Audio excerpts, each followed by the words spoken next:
Volvemos después de este pequeño descanso y después de 2 días de jornada acabamos el día con Francesco Tonucci. Es maestro, pedagogo y sobre todo por su vocación y por la infancia se ha hecho merecedor del título de niñólogo. Es investigador del Instituto de Psicología del Consejo Nacional de Investigaciones de Roma y ha dedicado su actividad profesional al estudio del pensamiento y del comportamiento infantil en el ámbito de la familia, la escuela y la ciudad, siempre con ojos de niño. Es el responsable del proyecto internacional La Ciudad de los Niños y Niñas. Y compartimos hoy la conversación con él con un título provocador: ¿Buen trato para quién? Bienvenido, Francesco. Muchas gracias. Un placer compartir este último rato contigo. Muchas gracias, señora, por presentarme. Buenos días a todas y todos que están escuchándome. Efectivamente, cuando me propusieron el tema del Congreso Buen Trato, propuse añadir esta pregunta: ¿bueno para quién? Bueno, porque tenía en mi memoria un encuentro recién que había tenido con niños y niñas de Colombia en estos meses de pandemia, en uno de los tantos encuentros de conferencias, de entrevistas virtuales que he tenido. Y en este encuentro con niños de Bogotá, Andrea, una niña de 9 años, ha dicho esta frase: dañarse es importante porque se aprende. Por lo cual, cuando me hablaron de buen trato, yo pensé a Andrea y me puse la pregunta: ¿qué relación puede existir entre buen trato y dañarse? Esta frase me golpeó, como siempre me golpean y me interesan las frases de los niños que yo puedo considerar que no escucharon de parte de los adultos, que son suyas, son infantiles. Es evidente que nunca Andrea puede haber escuchado a sus padres que le dicen: por favor, dáñate, o intenta dañarte, porque así se aprende. Era una consideración personal de una niña. ¿Y por qué me provocaba curiosidad? Porque lo que yo sé, no solo porque lo veo, sino porque yo mismo me porté así cuando tenía hijos pequeños o me preocupaba con mis nietos. La idea del buen trato normalmente para los adultos es cuidarlo, cuidarla, acompañarlo, vigilarlo, que no arriesgue, que no le ocurre nada, que no se dañe. Bueno, yo creo que tendremos que mirar estos dos puntos de vista. Por lo menos yo quiero aprovechar de este espacio, de esta invitación, para tratar estos dos puntos de vista, que puede ser el buen trato, que debería ser el buen trato.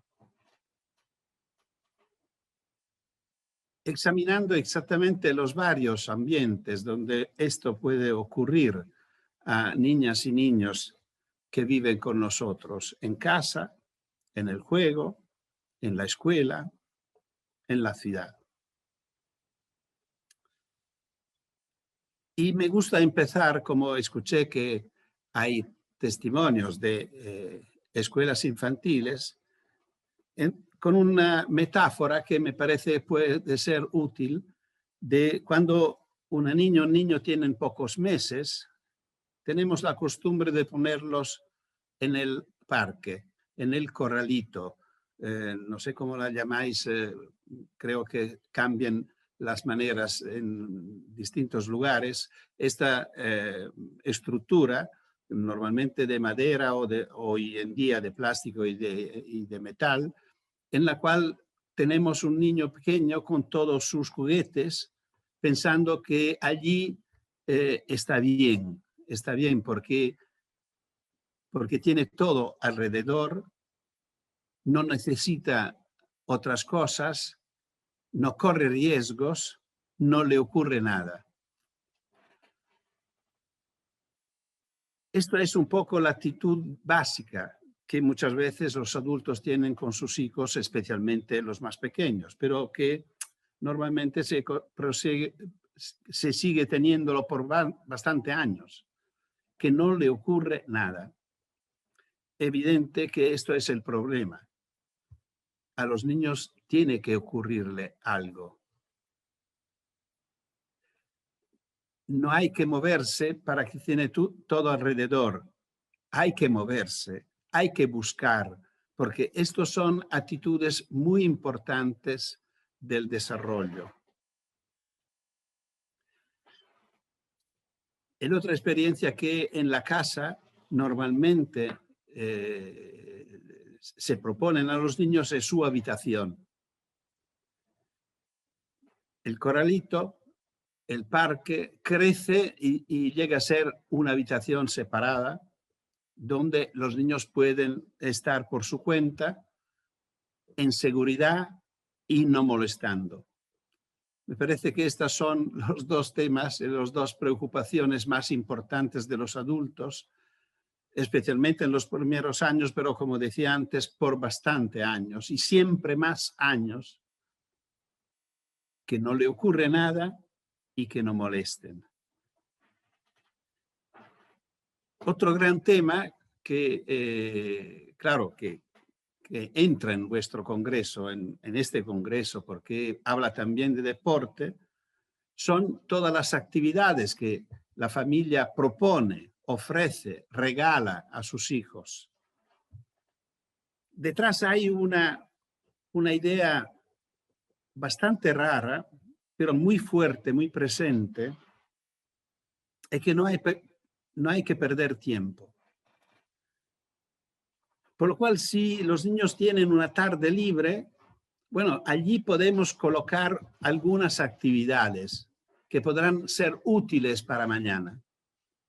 Un deporte, una actividad creativa, una actividad artística,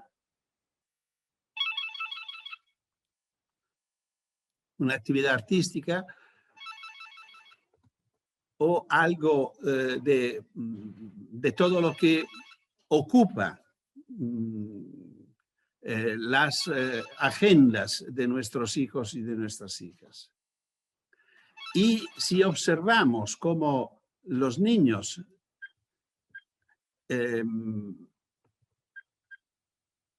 viven estas experiencias, es muy interesante. Valdría la pena hacer una encuesta, por ejemplo, de cuántas actividades deportivas nuestros hijos o nuestros nietos han pasado, han cambiado a lo largo de su infancia. ¿Y esto qué significa? Significa que se eligen con criterios dudosos. Muchas veces son los padres que lo eligen para los hijos y las hijas pensando, en buena fe, que esta actividad hace bien, es útil, vale la pena. A veces son razones mucho más bajitas, que a mí me gustaba mucho, no pudo hacerlo de pequeño, quiero que mi hijo pueda hacerlo. Ahora podemos permitir a nuestros hijos de vivir esta experiencia. Y claro que cuando los niños, las niñas, cambian una actividad, por ejemplo, deportiva, significa que este deporte que dejan lo odiarán, lo cancelarán, lo borrarán de su vida por toda la vida. Así ocurre por un instrumento musical, así puede ocurrir por una lengua extranjera. Es decir, que muchas veces estas actividades que nosotros ofrecemos con generosidad a nuestros hijos resultan algo que tiene un sentido muy bajo, un valor muy bajo.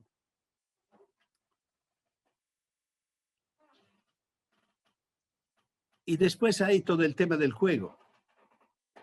Y lo normal es que el juego se ofrezca como juguetes.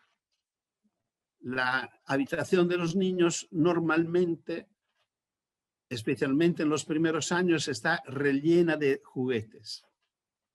Muchas veces es una forma que nosotros, los adultos, aprovechamos para pagar un sentido de culpabilidad, para estar demasiado poco tiempo con nuestros hijos y después con nuestros nietos. Y por lo cual compensamos esta falta de compañía, de cercanía, regalando juguetes posiblemente costosos. Y muchas veces son juguetes que se juegan solos, que hay que admirarlos más que aprovechar para jugar. Y la otra posibilidad y la otra oferta que hacemos a nuestros hijos es que todas las veces que podemos, a veces todos los días, lo llevamos a un parque donde puede aprovechar de juegos y pensamos que esto es ofrecerle la experiencia del juego. Y esto es raro, porque casi todos los que hoy ofrecen a sus hijos esta experiencia han vivido una experiencia totalmente distinta. ¿Y cómo pueden pensar que llevar a una niña o un niño en un jardín, en un parque, donde pueden aprovechar de juegos, columpios, toboganes o cosas así, o diferentes, pero no importa, consumir juegos hasta que no se cansan y piden de volver a casa? Y toda esta experiencia son acompañados por adultos y vigilados por el adulto que lo acompaña. ¿Cómo se puede pensar que esto tenga algo que ver con el juego y con el jugar? Y pasando a la escuela, ¿cuál es el buen trato de la escuela? Allí la cosa llega a ser un poco más complicada, porque normalmente, si en la escuela se habla de buen trato, se habla de buen trato de parte de los adultos respecto a los docentes, porque son los alumnos que tienen que escuchar, prestar atención, estar atentos, interesados a lo que ocurre. Es frecuente que los maestros se quejan con los padres diciendo: su hijo no me escucha, su hijo no me sigue, no está atento. Y todo esto ocurre en una situación rarísima, porque a los niños en la escuela se pide de estar muchas horas sentados en el mismo lugar haciendo de todo. Y pretendemos que sean interesados y atentos. Es un poco raro. Porque estar en un mismo lugar por mucho tiempo, por un niño o una niña, no es normal. Y no es normal para un chico o una chica. Y estar sentado menos, a pesar que no es normal, es peligroso físicamente, hace daños a la estructura del cuerpo. Y allí, en este mismo lugar, sentados, hacer de todo, es aún más raro. Porque allí sentado se hace matemática, lengua, física, geografía, historia, dibujo, canto. Y esto, claro que es una propuesta muy frágil, muy débil, muy complicada y aún más complicada para los niños que tienen más problemas escolares, que deberían ser los que tienen la atención más alta de parte de nosotros, los educadores. Y al contrario, son los que perdemos, porque no siguen, porque no pueden seguir. No le da tiempo, por ejemplo, el cambio de un profesor con otro profesor, de cambiar también todo lo que necesita este cambio repentino, este cambio tan rápido, que necesita cambios no solo de un libro que se esconde, otro que se estira, que se saca, sino que necesita cambios cognitivos. Y esto es muy complicado. Es interesante notar cómo todo esto se ha evidenciado de una manera paradójica con la pandemia. Porque la escuela en la pandemia es como si fuera llevada a su nivel más puro, una escuela pura. Porque lo que se salvó, por lo menos en Italia, de la escuela fueran clases y deberes. El pupitre fue sustituido por una pantalla. Los niños estaban sentados frente a esta pantalla, igualmente que en la escuela, por horas, en su casa.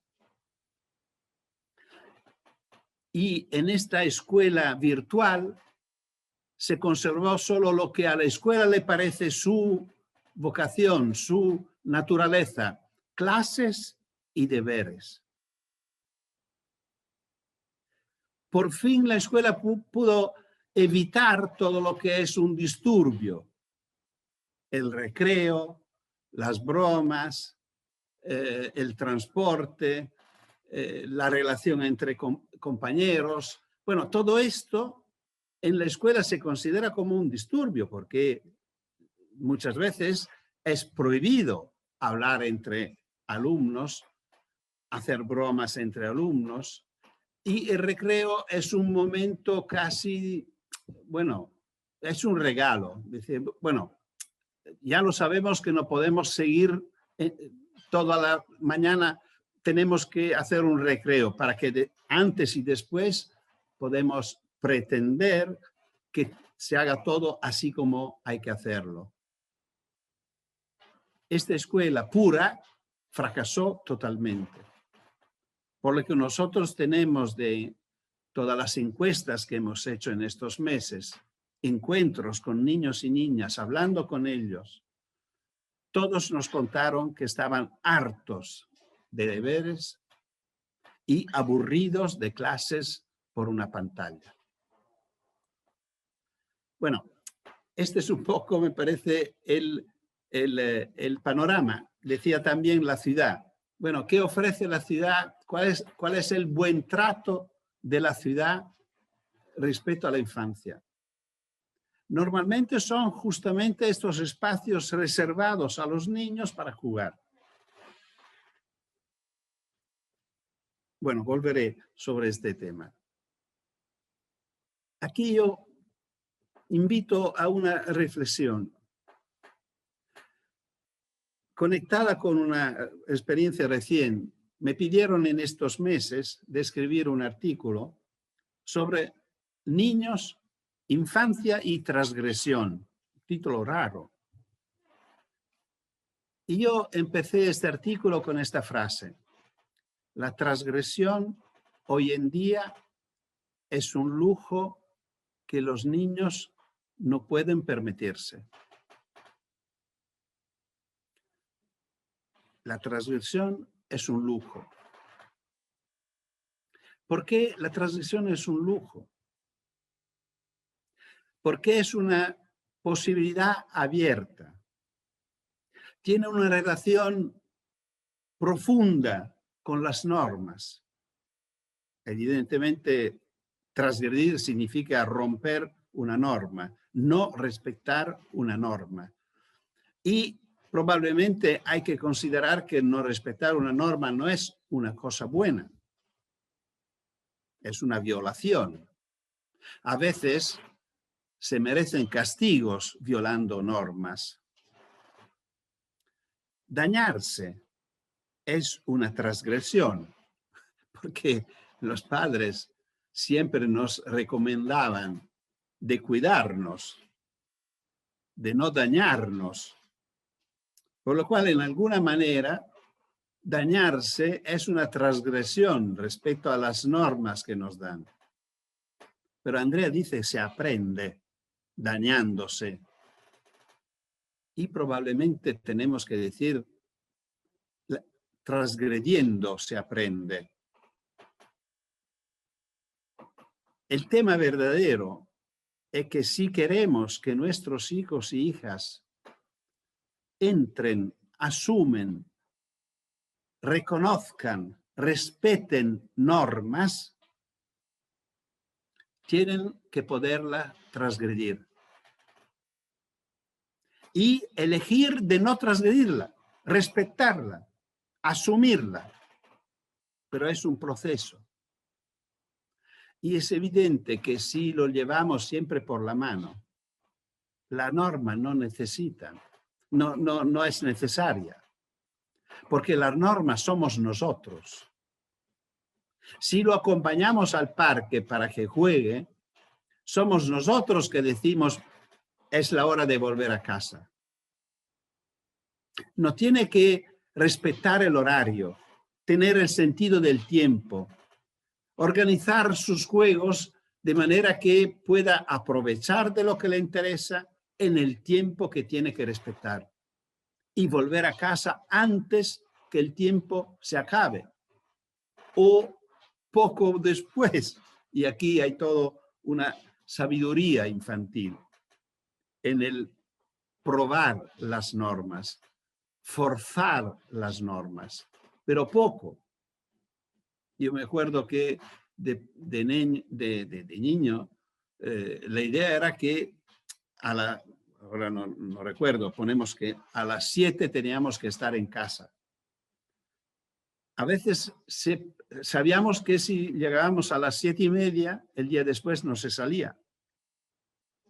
Por lo cual lo que se podía hacer era llegar a las 7:05 y ver lo que pasaba.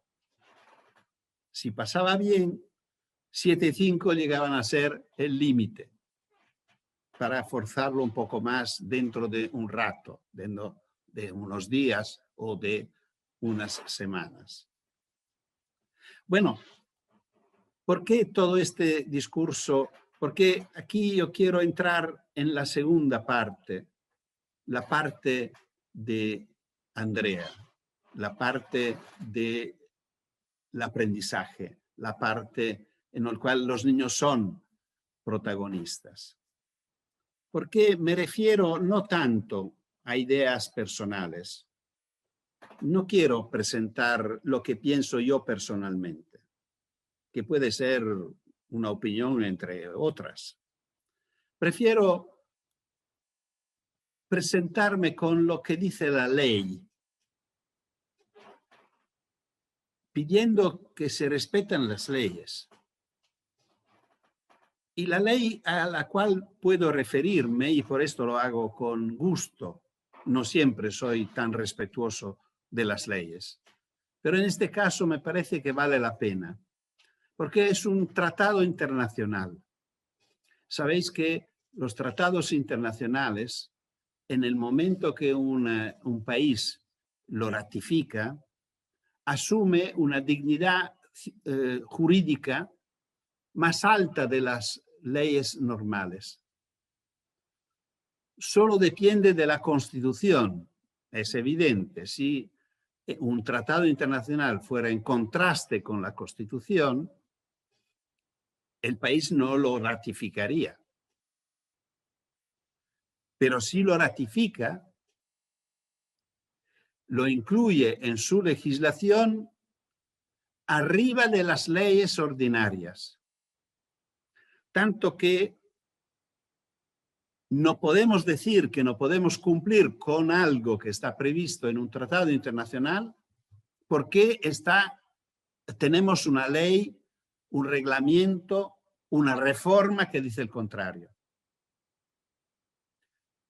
Me estoy refiriendo, como imagino que estáis pensando todos y todas, a la Convención de los Derechos de los Niños. La convención que Naciones Unidas, no un filósofo, no una persona que quería a los niños, sino los jefes de gobierno de todo el mundo, firmaron el 20 de noviembre del 1989 en Nueva York. Y que todos los países del mundo ratificaron, por lo cual es una legislación que nos une. Podemos discutir de temas involucrados en esta legislación como temas comunes, buscando maneras comunes de solucionar los problemas si hay problemas. La que quiero presentar y discutir aquí con vosotros y vosotras para reexaminar la familia, la educación, la escuela y la ciudad y el juego, es el artículo 29. El artículo 29 habla de la educación, no de la escuela, de la cual se ocupa el artículo 28, sino de la educación. Me parece muy interesante porque involucra todas las entidades educativas, la familia, la escuela y la ciudad. ¿Y qué dice? Dice, los estados convienen en que la educación del niño deberá estar encaminada a desarrollar la personalidad, las aptitudes y la capacidad mental y física del niño hasta el máximo de sus posibilidades. Aquí podríamos pararnos y cada uno reflexione sobre este compromiso tan explícito, tan claro y tan profundo. Porque esta ley, que repito, tiene un valor jurídico muy alto, y por lo cual no podemos decir, bueno, sí, muy interesante, pero nosotros tenemos un programa ministerial que dice, o nosotros tenemos una reforma educativa que dice no. El artículo 4 de esta misma convención lo dice muy claro, que los estados arreglarán sus normas internas para que no sean en contraste con lo que prevé la convención. Ahora, ¿qué dice esta norma? Dice una cosa muy evidente. No dice que la educación tiene como objetivo que los hijos y las hijas consigan los objetivos que los padres desean, que respeten las expectativas de sus padres. Ni dicen que la escuela tenga como objetivo que los alumnos y las alumnas consigan los resultados previstos en los programas. Dice el contrario. Dice que debe estar encaminada a desarrollar la personalidad de los niños, a desarrollar sus actitudes, sus capacidades, hasta el máximo de sus posibilidades. Siempre habla de la suya, no de la nuestra, no de la que hemos previsto, no de la que esperemos, no la que deseamos. Es decir, aquí es muy evidente que el protagonista de la educación es el niño, es la niña, es nuestro hijo, nuestro alumno. Esto cambia todo. Esto cambia todo porque el buen trato no es más cuidarlo, acompañarlo, protegerlo, dirigirlo. Es otra cosa. Por lo cual volvemos al corralito, volvemos al parque. ¿Cuál puede ser una alternativa? Una manta, una vieja manta. Dice, sí, pero de la manta puede salir. Exactamente. puede arriesgar algo porque puede moverse hasta donde no, sí, puede arriesgar algo. Puede moverse y llegar hasta detrás del rincón, moverse, girarse, no ver su mamá, llorar desesperadamente, pero viviendo una aventura y tiene pocas semanas de vida.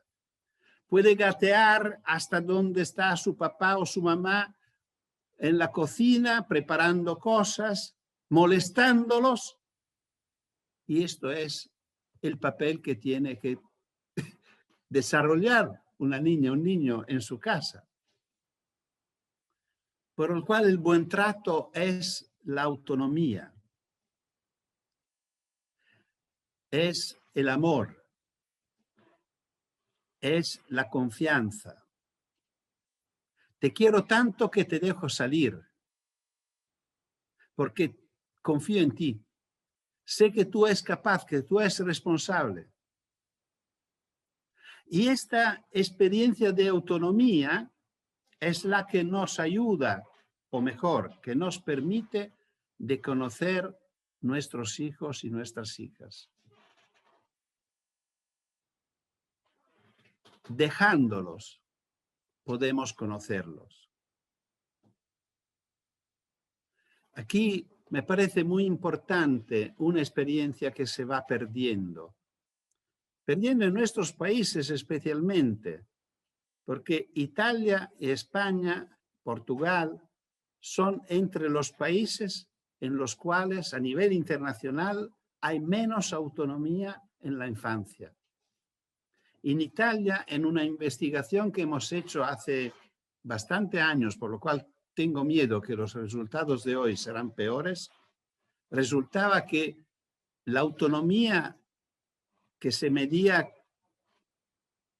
sobre el recorrido casa-escuela, es decir, cuánto eran los niños y las niñas que iban solos a la escuela, de 6 años por adelante, en la primaria, en Italia no superaba el 7%. Significa que probablemente en primero, segundo, tercero, nada. Y a quinto, que es el último año de primaria en Italia, la autonomía de los niños no superaba el 15%. Y en la secundaria inferior no superaba el 50%, que es una vergüenza. Chicos de 12 años, acompañados por los padres. ¿Por qué digo que estamos perdiendo una gran experiencia, una gran ocasión? Porque cuando decimos a nuestra hija, a nuestro hijo, confío en ti, ya lo sé que tú eres capaz, puedes salir, vete a jugar con tus compañeras y tus compañeros, y cuando vuelves me cuentas.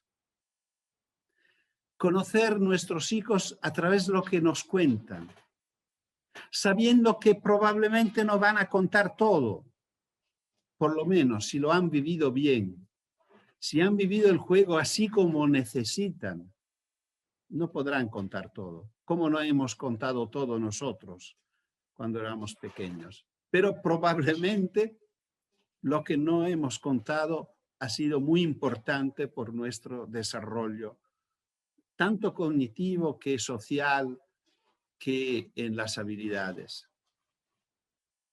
Esta es una experiencia que yo creo que hay que recuperarla.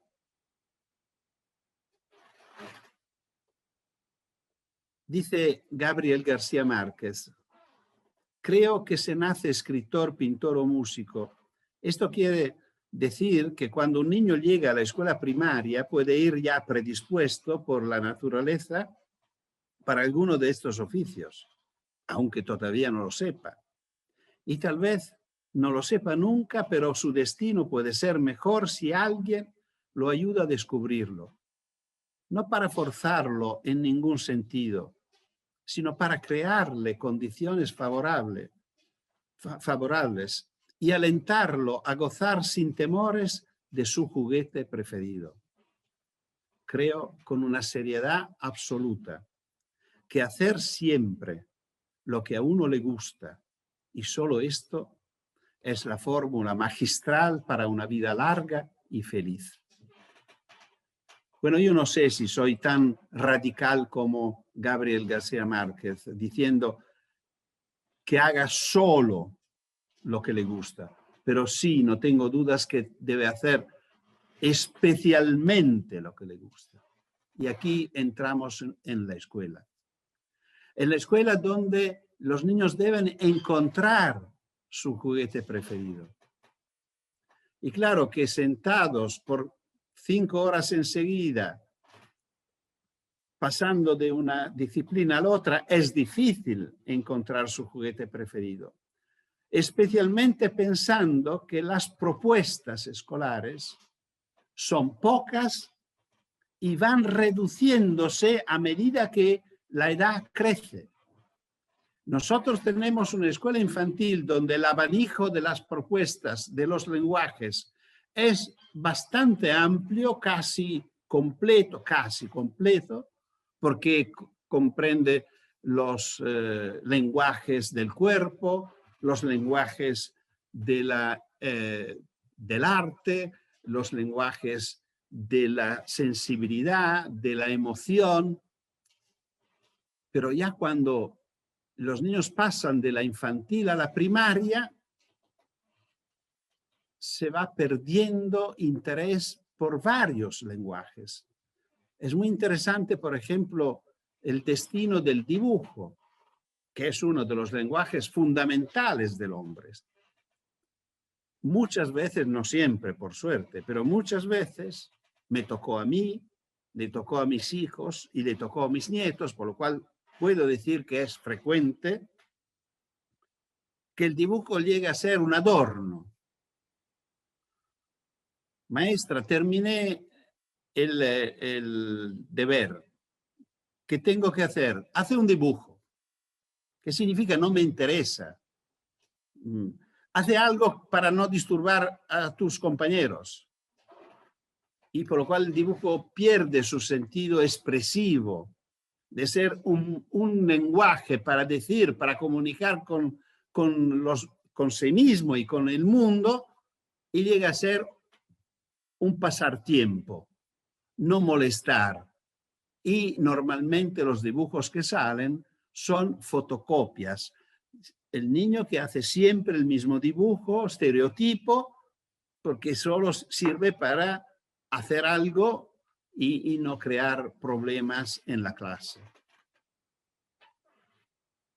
La escuela debe ser el lugar donde los niños encuentran su juguete preferido, por lo cual la escuela que necesitamos, que la escuela del buen trato, es la escuela que ofrece un abanico amplio de lenguajes para que cada uno encuentre lo suyo. Por esto no tengo tiempo para profundizar este tema, pero por esto yo estoy proponiendo de hace tiempo que la escuela renuncie a las aulas. El aula es una estructura innatural, como decía antes. Se parece demasiado a la cárcel o al convento. Es decir, esta serie de lugares iguales que no tienen nada que ver con un lugar ecológicamente sano que necesita diversidad. Vosotros sabéis que si el ambiente pierde diversidad, muere. Bueno, en la escuela es un ambiente ecológicamente pobre, más que pobre. Por lo cual, una escuela de laboratorios y de talleres debería ser una escuela donde cada lugar tenga un sentido. La huerta en el jardín, la carpintería o el taller de bicicleta en el sótano, la biblioteca para hacer lengua, el laboratorio de matemática, de ciencias, el taller de arte. Bueno, lugares distintos de manera que la experiencia de la escuela sea un viaje en distintos lugares para hacer distintas cosas. Esto no solo sería mucho más simpático rico, sería mucho más fácil. Repito, especialmente para los niños que tienen más problemas, que son los únicos que me preocupan. Y aquí, por ejemplo, llega una experiencia recién, que es la experiencia que estamos viviendo ahora juntos. Este uso de plataformas. Estos instrumentos que yo no conocía hace 2 años y que desde 1 año han llegado a ser mi instrumento principal y cotidiano de trabajo y que me permite de conectar con vosotros ahora y en momentos distintos, ayer, anteayer, con Argentina, con México. Es impresionante, todo se ha hecho fácil en este desastre que estamos viviendo. Bueno, el uso que ha hecho la escuela, por lo menos en Italia, en la mayoría de los casos, claro, con excepciones, pero es utilizar este instrumento formidable que es la plataforma, repito, como si fuera un pupitre. Es decir, usarla para poner los niños sentados frente a una pantalla para escuchar un adulto que sigue con su programa, La escuela italiana lo ha declarado públicamente con un lema que era la escuela no para. Y yo me preguntaba, ¿cómo es posible? Si se ha parado el mundo, la escuela no para. ¿Dónde va? Y la escuela sabía dónde ir. Iba por su programa. Y si el programa preveía los dinosaurios, eran los dinosaurios. Si era Napoleón, era Napoleón. A pesar de lo que estaba ocurriendo en el mundo, a pesar de lo que estaban viviendo sus alumnos encerrados en casa, casi obligados a ver todos los días las noticias horrorosas que llegaban dentro de cada una de sus casas. Esto es evidente que es el uso más tonto, me permito de decir, porque es así, de este instrumento. Nosotros que tenemos ciudades en nuestro proyecto internacional de la ciudad de las niñas y de los niños, lo primero que hemos hecho es avisar a los alcaldes diciendo convocáis virtualmente los consejos de niños y se aprovecharon de estas mismas plataformas, pero para escuchar a los niños, para que los niños pudieran intercambiar opiniones entre ellos y ofrecer su punto de vista a los adultos. ¿Y por qué no puede hacerlo la escuela? ¿Por qué no considerar estas plataformas como plazas en las cuales niños, niñas, chicos, chicas, adolescentes se encuentran en un momento dramático en el cual no pueden salir de casa? Esto es difícil entenderlo. El juego. Bueno, el juego es un tema, bueno, es complicado decirlo. No, complicado no. Lo digo muy duro. Tenemos que devolver el juego a los niños y punto. Los adultos no deben ocuparse del juego de los niños. No deben programarlo, planificarlo, protegerlo, controlarlo, vigilarlo. Tienen que dejar que los niños jueguen. Esto cambia todo. Esto era lo que ocurría en nuestra infancia, pero ocurría no porque los padres eran conscientes y abiertos y progresistas, no, porque eran ignorantes. Por nuestra suerte. Consideraban que el tiempo del juego era tiempo perdido.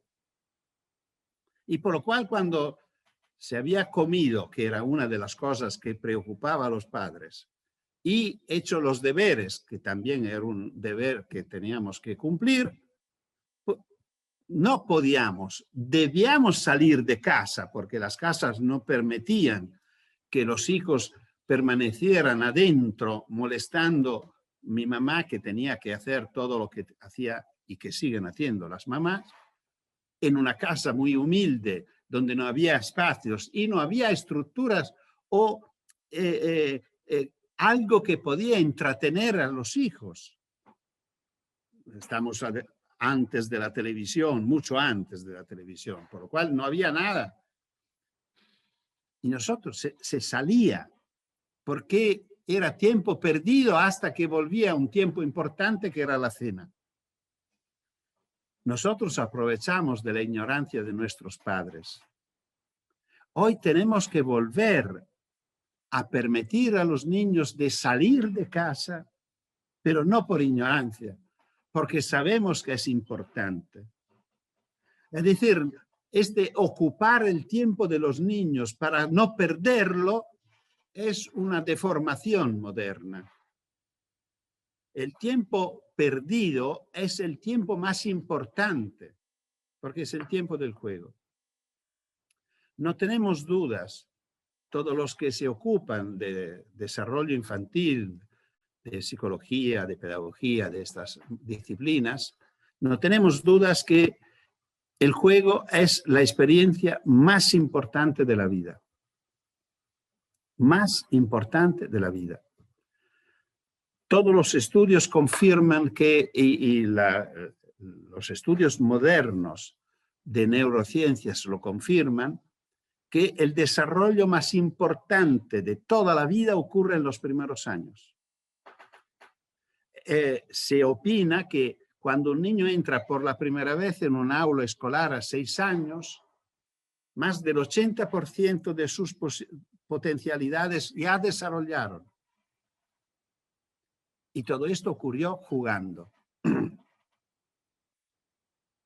Por lo cual, dejar que los niños jueguen es fundamental. ¿Qué significa dejar que jueguen? Que salgan. Y esto es suficiente. Si salen solos, sin adultos, de este momento en adelante el problema es suyo, no es nuestro. No tenemos que acompañarlos en algún lugar. No tenemos que ponernos el tema de qué pueden hacer o con qué pueden jugar. Esto es su tema, su problema. Y es evidente que si es así, el juego se hace donde hay que hacerlo.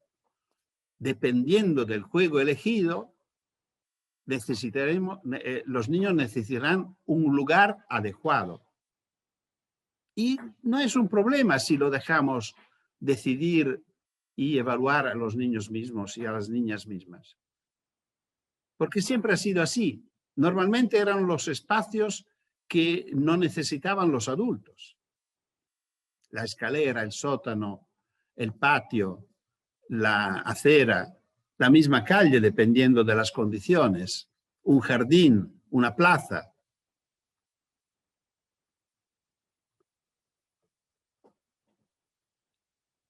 El espacio del juego de los niños es el espacio público. Los niños son ciudadanos, muchos de los que hablaron esta mañana lo recordaron correctamente, no son futuros ciudadanos. Y como ciudadanos tienen derechos. Y estos derechos se realizan y se actúan en el espacio público. El espacio público es el lugar de los derechos, el lugar donde nosotros nos encontramos, el lugar donde nosotros manifestamos nuestras opiniones, hasta protestar. Es en el espacio público que se protesta. Es en el espacio público que los jóvenes se encuentran, que se aman. En el espacio público, nosotros, los viejos, pasamos nuestro tiempo libre. Y en el espacio público que los niños juegan. Os cuento una experiencia recién en una ciudad española que me invitó por un encuentro, por un congreso que era sobre una ciudad jugable. Y yo fui invitado como testimonio, por lo cual escuché todas las intervenciones, antes de tomar la palabra. Y las intervenciones más o menos eran sobre dos líneas fundamentales. Porque el tema era cómo la ciudad llegaba a ser jugable desde el 2020 hasta el 2030, un programa de 10 años. Las propuestas eran de dos naturalezas. Una era aumentar los lugares de juego para niños en la ciudad. Reconocerlo casi como un derecho, por lo cual cada barrio tenía que tener sus espacios de juego para niños. Aumentarlos. Y la segunda era mejorarlos. Donde mejorarlos significaba, a pesar de hacerlo bien, pero también tener juegos para niños discapacitados, por un lado, y tener algunos servicios como el agua y el baño. Por lo cual, examinar cómo estos espacios podían tener estas reformas. Podéis imaginar que cuando me tocó hablar fue un momento muy problemático para mí, porque pedí disculpa y he tenido que decir que estaba en contra a todo lo que había escuchado. Porque no era esto que hacía una ciudad jugable.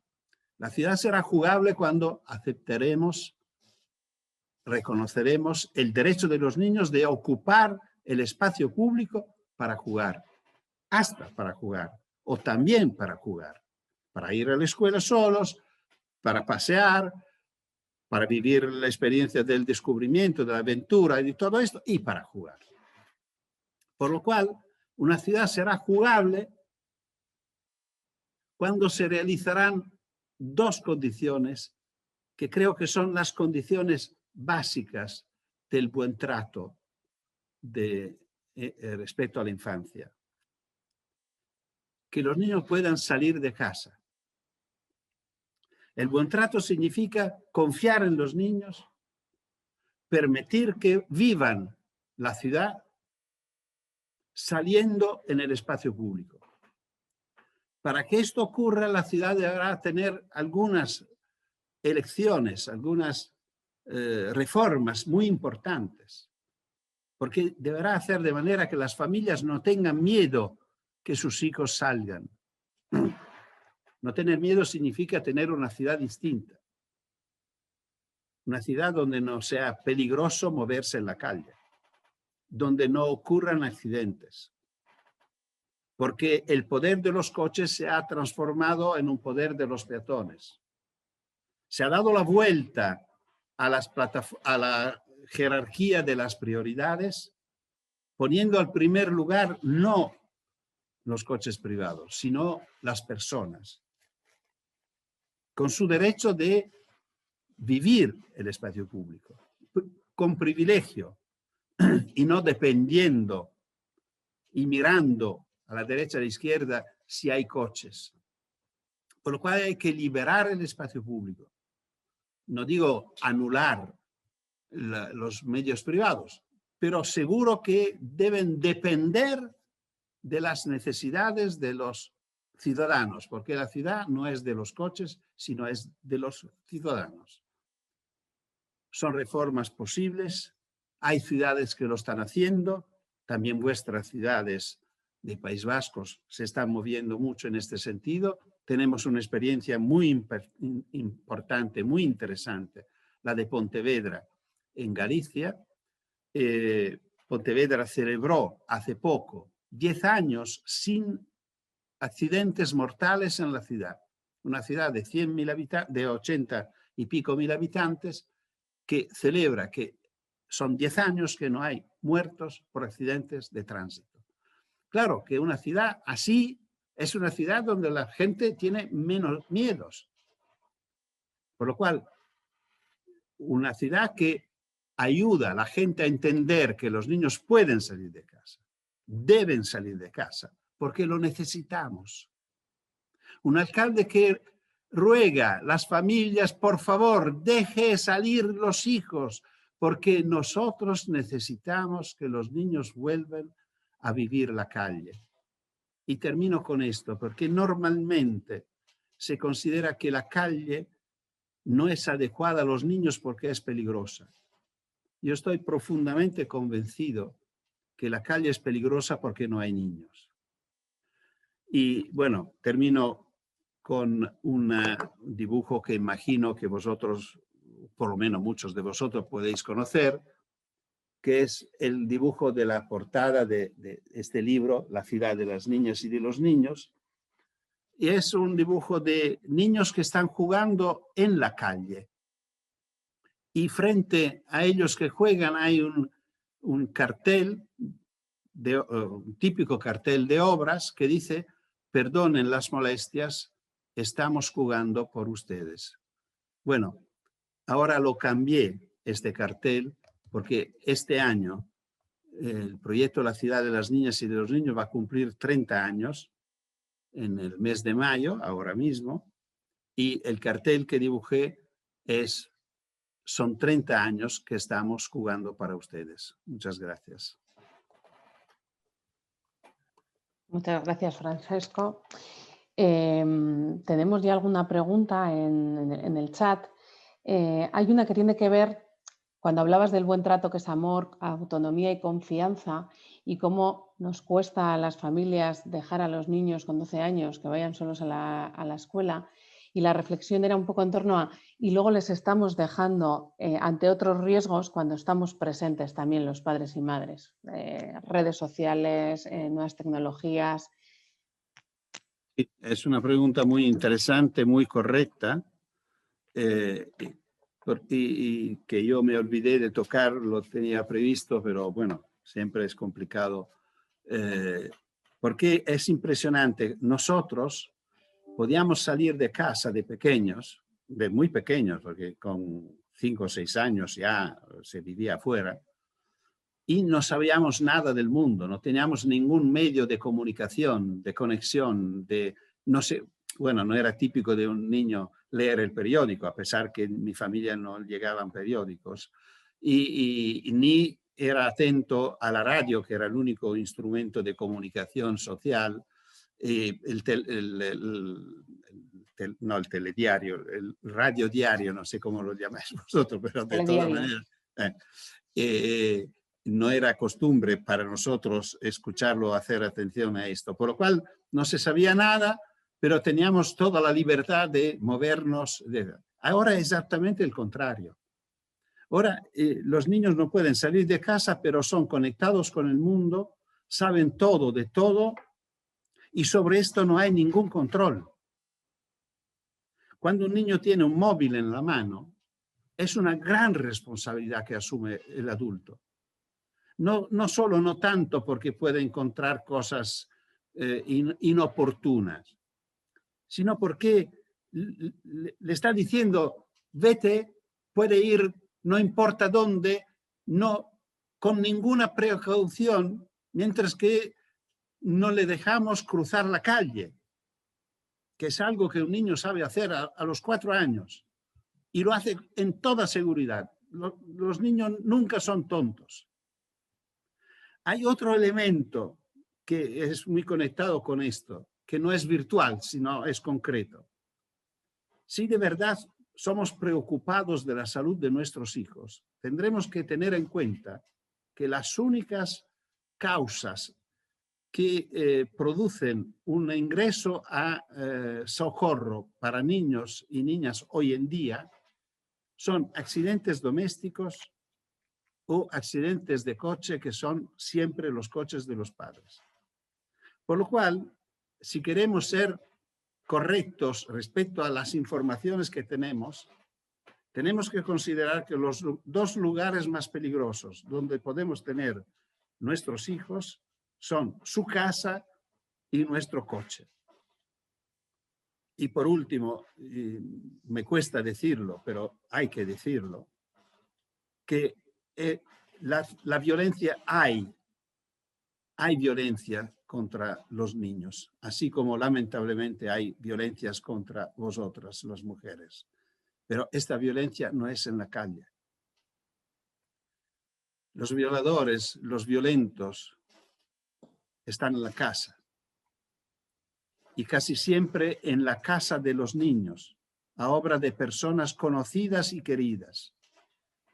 Por lo cual, tampoco esta es una razón suficiente para tener miedo.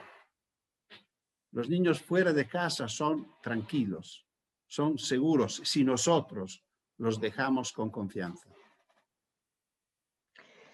Un poco en el mismo sentido, hay otra pregunta que tiene que ver con los videojuegos y la forma de socializarse de los niños, niñas, más de los jóvenes, que les aleja mucho del espacio público. Esto es un tema enorme, especialmente hoy. Yo me ocupo más, como sabéis, de niños pequeños, de infantil, primaria, más o menos secundaria inferior y tal.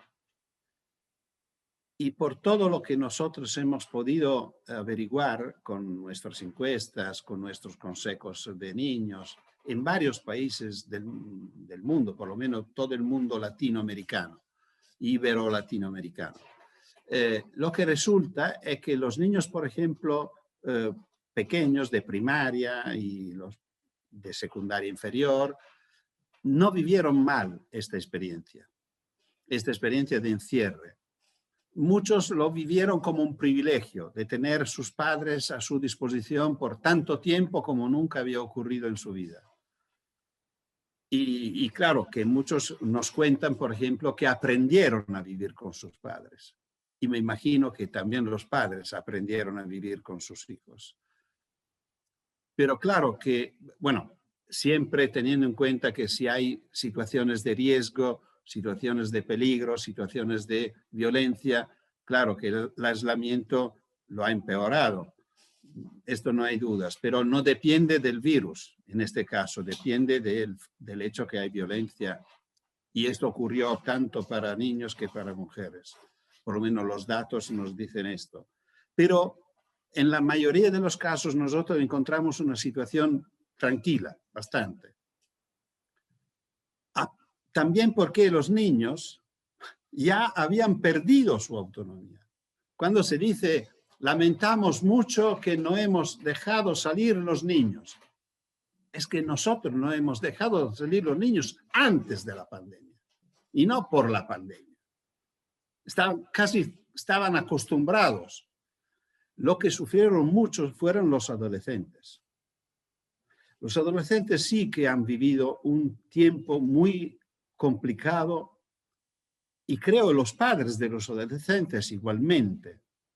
Y esto sí que necesita una reflexión profunda. ¿Por qué es grave? Porque el adolescente vive un momento en el cual tiene que, perdonáis la expresión violenta, que matar a sus padres. Matarlo en sentido metafórico, pero verdad. Cuando fuimos adolescentes teníamos que separarnos de nuestros padres mentalmente, como carácter. Bueno, y ser obligados a vivir juntos por meses enteros, esto debe haber sido dramático. Para los dos, para los tres, para los que eran.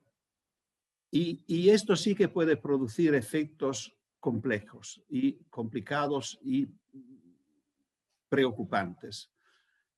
Por un lado, lo que me preocupa menos es el conflicto.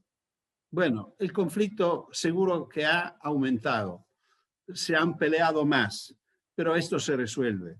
Cuando se abre de nuevo las cosas, después uno entiende que hay que tener paciencia. Me preocupa si ha ocurrido el contrario, es decir, que se han encerrado. Vosotros sabéis que hay un fenómeno que llega del Extremo Oriente que se llama hikikomori, que son los adolescentes y los jóvenes que rechazan la vida real y eligen una vida virtual. Viven en su habitación, no en su casa, en su habitación, con la puerta cerrada, frente a una pantalla. Y viven esta vida virtual. Bueno, yo tengo miedo que este fenómeno que ya apareció en nuestros países, parecía que era un fenómeno solo de Japón y Corea, no es así, los tenemos en Italia seguro, me imagino también en España, y parece que en este tiempo este fenómeno ha podido aumentar. Esto sí que preocupa mucho, debe preocupar mucho, y animar tanto entidades públicas que las familias a tener con mucho cuidado este aspecto. Otra de las preguntas es el equilibrio. Es bueno que los padres y madres juguemos y participemos del juego, y cómo hacer este equilibrio. Nos preguntan, ¿es bueno o no es bueno jugar y participar del juego? Reconozco que fue un poco duro en la expresión diciendo que no tenemos que ocuparnos de este tema. No, yo creo que podemos y debemos jugar con nuestros hijos a una condición: que nos guste. No hacerlo por deber. Hoy te toca a ti porque ayer me tocó a mí. Entre los padres a veces hay estos debates. No es esta la forma. Claro que acompañarlo al parque debe ser un sufrimiento que yo no he vivido, porque cuando yo he tenido niños pequeños no se usaba ir al parque. Yo viví mi infancia en un pueblo, en una ciudad pequeña, que era Fano, que es una ciudad de 60.000 habitantes, pero mis hijos vivieron su infancia en Roma y salían de casa, iban a jugar. Yo no me acuerdo de haberlo acompañado a jugar ni una vez. Por lo cual sí, yo creo que sí que jugaba con mis hijos. Preparaba juegos, le gustaba mucho. Lo que yo hacía de pequeño lo he hecho también con mis hijos, cortando papel, construyendo juguetes, bueno, todo lo que... Yo creo que todo esto es perfecto, pero no es suficiente. Es decir, jugar con nuestros hijos es importante, especialmente si es divertido para nosotros, pero no es suficiente. No completa la necesidad de juego de los niños. Los niños, a pesar de jugar con sus padres, tienen que jugar entre ellos. Y entre ellos sin nosotros, recuperando este aspecto de autonomía y libertad que permite hasta la transgresión. Y cuando los niños no viven la experiencia de la transgresión, significa que han asumido las normas, respetan los horarios, y claro que esto para nosotros es una información muy importante a nivel educativo. Pero si lo llevamos por la mano no sabremos nunca. Y allí el peligro llegará más tarde. Porque si no han podido transgredir, hacer tonterías, cuando eran pequeñas tonterías, ¿por qué no han podido? Porque siempre han tenido un adulto que lo vigilaba. Y empezarán a hacer tonterías de adolescentes. Cuando tendrán la llave de casa en el bolsillo o una moto para moverse con toda autonomía. Y allí el peligro es mucho más alto. Porque hay mucha gana de probar, no han podido probar anteriormente, descargando esta carga de transgresión que es natural para todos. Y bueno, allí sí que podemos correr peligros graves. Yo digo siempre, hay que tener un poco de miedo cuando son pequeños para no llorar cuando son mayores. Pues un poco al hilo de esta conversación, hay otra madre de una adolescente de 12 años donde está empezando a dejarle salir con sus amigos y amigas. Y la pregunta que hace es, siento miedo y angustia, ¿y cómo me puedo manejar o qué puedo hacer para sentir menos angustia y menos miedo? El problema es que es tarde. Y dejar libre un adolescente, si no ha sido libre de niño, también por la familia es más complicado. Es que nosotros seguimos pensando que son incapaces. Por esto tenemos miedo. Es impresionante notar cómo a los niños no le ocurre nada.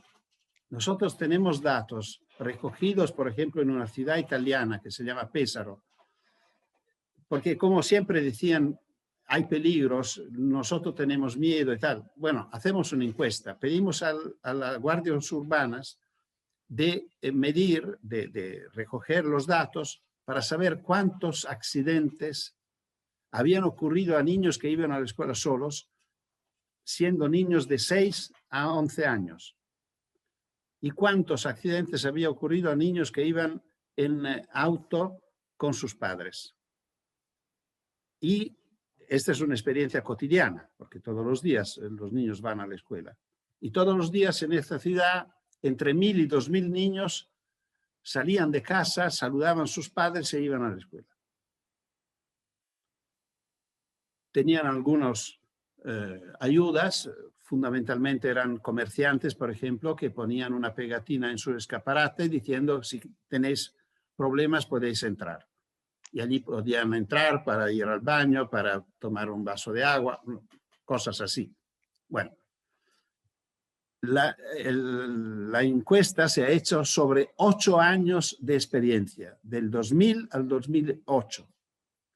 No se encontró ni un caso de accidente a niños que se movían solos. Y 9 accidentes a niños que iban en coche con los padres. Se puede decir que son pocos. 9 en 8 años efectivamente son pocos. Pero seguro son más que ninguno. Y permiten decir, esto yo siempre lo digo con mucho orgullo, que si queremos de verdad la seguridad de nuestros hijos, lo mejor que podemos hacer es dejarlos salir solos. Por lo cual a la mamá de la niña de 12 años, lo único que le diga que no tenga miedo, lo único que la preocupación es que es un poco tarde a dejarla. Por lo cual... Bueno, ella comenta en el chat que es parte de su miedo y que lo ha ido, que sí que le ha permitido ir poco a poco experimentando y tomar distancia. O sea que... Lo mejor es que desde más pequeño posible, que sea la escalera de casa, que sea frente a la puerta de casa en la acera, pero los niños tienen que salir. Esto es fundamental, salir en todos sentidos. ¿Vale? Es cierto que tenemos las ciudades todavía muy pensadas para coches, para medios de transporte. Por esto tenemos, cuando vamos a votar, tenemos que votar para alcaldes que piensan a una ciudad distinta, a una ciudad para nuestros hijos antes que todos, porque si serán por los hijos, serán para todos.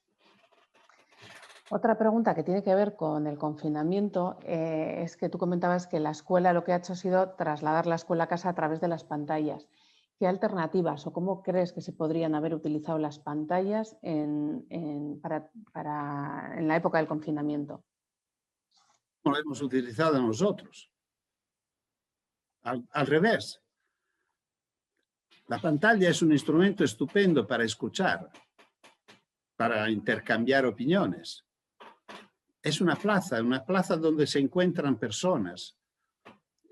Solo una persona que piensa que no tiene nada para saber, para escuchar de los otros, puede utilizarla para hablar y nada más.